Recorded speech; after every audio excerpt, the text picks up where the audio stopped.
พวกแค่เฮ้ยที่เจอได้วันที่อะไรไงจะดูเราดีเบอร์กุปูห้ากุนูจริงใจจะดูเรื่องรับรู้จริงใจกินจะดูเกี่ยวกับเราก็รีโมทุกปันทีพี่เห็นจึงหมดบองที่รีมันรีเองมันรีบ้านเราก็มีบอกอุ่นรีโมรีหมดได้สิจะเราจะหมดได้โป๊ะเพี้ยนหกใบโป๊ะปั๊บอยู่แต่ละรุมสินสลาอยู่แต่ละแต่ก็บ้านเชนเองที่ตู้เยอะเดิมแต่สิ่งที่เชนเองในตู้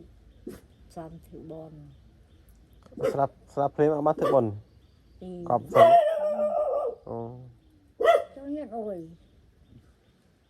ทั้งนั้นเดินนักร้องน่ะเราเงียบโอ้ยตี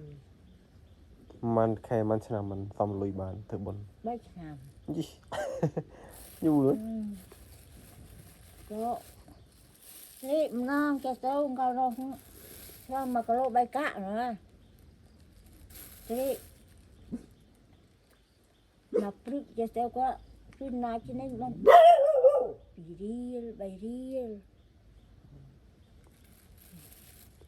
ถึงบนมันกรอบกว่าเนาะก็เราโจนกี่พอตียีเล่นก็อยู่แต่ก็แบบเอาจุดเจริญนะ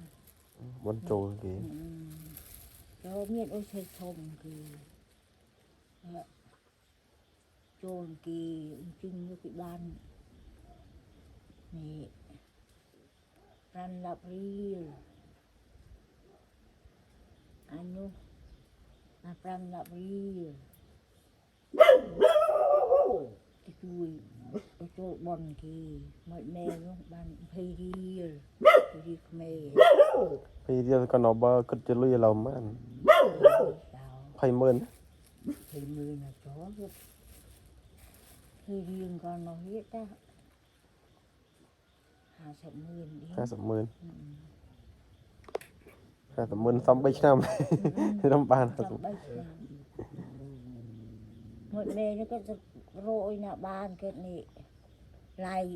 ซ่องเกียร์ก็เลยเกิดชื่อ